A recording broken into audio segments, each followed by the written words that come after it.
Brain is trying to work. Brain has things to do, emails, tasks, a whole life to run, but there's a person just there, sitting inside Brain's head like they own the place, like they pay rent, like they were invited. They weren't invited. Brain didn't ask for this. Brain doesn't even know why this particular person is the one taking up all the space. Maybe it's someone Brain lost. Maybe it's someone Brain never had. Maybe it's someone Brain sees every day and pretends to be fine around. Maybe it's someone from years ago who shouldn't even matter anymore. But they're there, at 7 a.m. when Brain wakes up, at 2 p.m. when Brain should be focused, at 11 p.m. when Brain should be sleeping. And Brain has tried everything. Distraction, ignoring it, telling itself to move on, telling itself it's stupid to still be thinking about this. Nothing works. Because Brain is going about this completely backwards. And today, Brain is going to find out why. Starting with a man named Carl Jung, who figured something out about this almost 100 years ago, and was completely right. Brain has a story about why this person won't leave its head. The story goes like this. It's because they're special. Because what we had was rare. Because there's unfinished business. Because maybe they're thinking about me too. Because it's fate. Because it means something. These are very romantic explanations. Brain likes them. They feel meaningful. They make the obsession feel justified. But here is what Jung said. And Jung was annoyingly, uncomfortably correct. When someone lives in your head, rent-free, when you cannot stop thinking about them no matter how hard you try, it is almost never really about them. It is about you. Specifically, it is about the parts of you that you have not yet faced. Brain does not want to hear this. Brain would rather it be fate. But let's keep going, because this gets more interesting and more useful. Jung's idea of the shadow Jung believed that every brain has two sides. The part Brain shows the world, the version Brain has polished and presented since childhood, and the part Brain hides from other people, from itself. Jung called this hidden part the shadow, not because it's evil, not because it's dark in some dramatic way, but because it lives in the shade, in the places Brain never looks. The shadow is made of everything Brain decided wasn't acceptable. The neediness Brain was told to hide. The anger Brain learned wasn't allowed. The ambition Brain felt guilty about. The desire Brain was ashamed of. The grief Brain never finished feeling. The parts of Brain that got rejected by parents, by peers, by the world. And so Brain rejected them first. Brain packed all of that away, locked it up, and tried to move on. But here's what Jung knew. What Brain buries doesn't disappear. It just goes underground. And from underground, it finds other ways to surface. One of those ways is through other people. Jung had a name for this. He called it projection. Here's how it works inside Brain. Brain has a quality it buried long ago. Maybe confidence, maybe freedom, maybe emotional expressiveness, maybe the ability to not care what others think. Brain decided at some point, consciously or not, that this quality was dangerous. Too much. Not allowed, not safe for Brain to have. So Brain suppressed it. Then one day, Brain meets someone who has that quality, and something strange happens. Brain cannot stop thinking about them. Not just attraction. Something deeper. Something almost magnetic.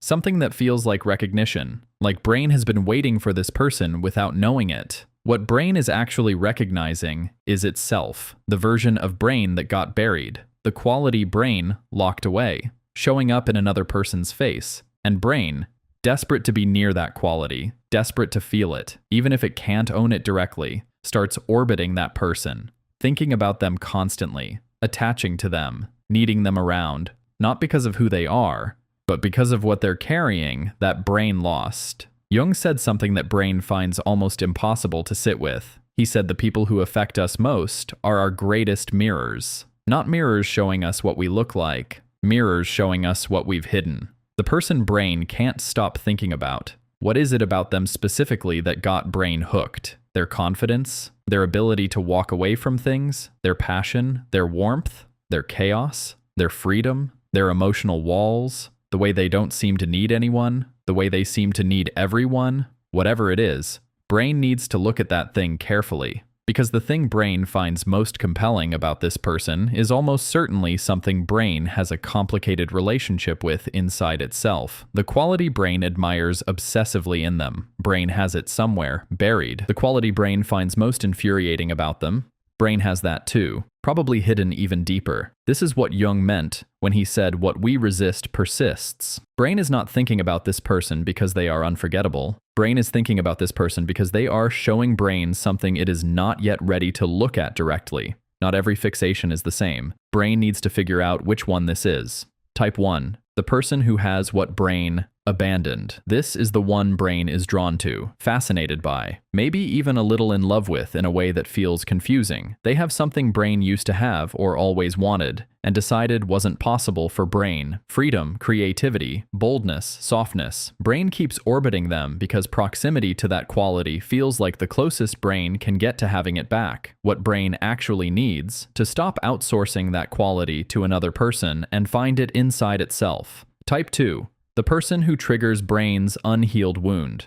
This one is different. Brain doesn't just think about them. Brain has feelings about them: anger, hurt, resentment, betrayal. They said something, did something, left, rejected, disappointed, and brain cannot let it go. Jung would say, the wound this person activated was not created by them. They just walked into a room where the wound was already waiting. What brain is really replaying is not what they did. It is something much older, a pattern, a belief, a fear that this person accidentally confirmed. What brain actually needs: to look at the wound directly, not at the person. Type 3. The person brain never fully expressed itself to. Something was left unsaid. Something was left undone. The conversation that never happened. The feeling brain never showed. The moment that passed before brain was ready. Brain keeps returning to them because the story feels unfinished. But the story brain needs to finish is not with them. It is inside brain, the part that still believes that moment was the last chance, that there won't be another, that brain missed something irreplaceable.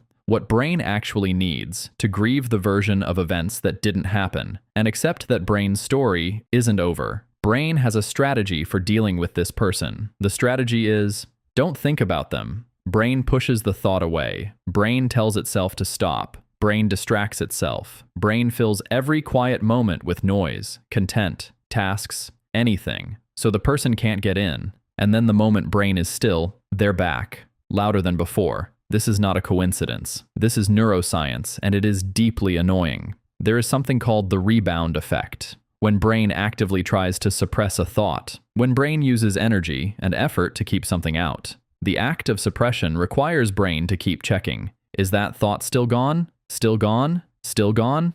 And every time brain checks, brain thinks the thought. The very act of pushing something away keeps pulling it back. Jung said something similar in his own language.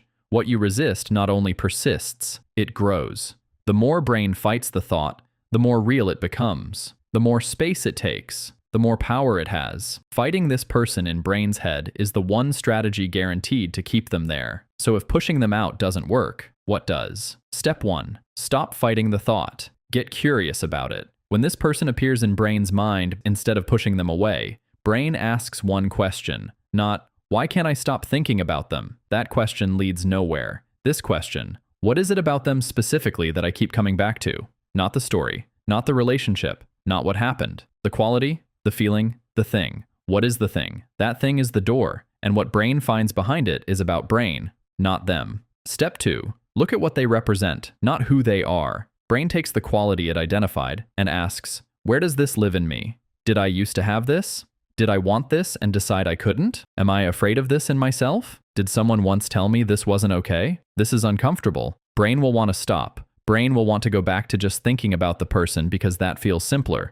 But simpler is keeping brain stuck. Step 3. Reclaim the projection. Whatever brain saw in that person, brain needs to bring it home. If it was confidence, brain starts practicing confidence, not performing it, actually building it. If it was freedom, brain examines what it is afraid to let go of. If it was emotional openness, brain starts being honest about its own feelings instead of waiting for permission. The person was never the answer. They were the signpost. Brain follows the sign, not the person. Step 4. Complete the unfinished story inside. For the wounds, the unfinished chapters, the things left unsaid, brain writes the letter it never sent. Not to send it, to say what was never said. Brain allows itself to grieve what didn't happen, fully, without rushing through it, because grief that's been avoided doesn't disappear. It just stays open and keeps pulling brain back to the place it got hurt, looking for closure that was never going to come from the outside. Closure is something brain gives itself, not something another person can hand over. Step 5. Let the thought pass without feeding it. When the person comes to mind, and they will still come to mind, brain practices something different. Not suppression, not indulgence, observation. Brain notices the thought. There they are again. Brain doesn't push it away. Brain doesn't follow it down the spiral. Brain lets it pass like a cloud moving through. Every time brain does this, instead of fighting or feeding, the thought loses a little power, not all at once, slowly, the way all real things change. This is the part brain didn't expect. When brain finally looks at what this person was triggering in it and does the work of understanding that, something changes. Not instantly, not dramatically, but something shifts. The person starts to feel less enormous, less magnetic, less like something brain is missing, because brain is no longer outsourcing the thing it needs to someone who was never supposed to carry it. And here's the strange gift in all of this. The people who haunt brain the most, the ones brain couldn't shake no matter what, they were always pointing somewhere, not toward themselves, toward something in brain that was waiting to be found. Jung believed that the psyche is always trying to become whole, always trying to recover what got split off, always trying to grow into what it has the capacity to be. And sometimes, the way it gets brain's attention is by putting a person in brain's path who carries exactly what brain is missing. Not so brain can have that person, so brain can find that thing in itself,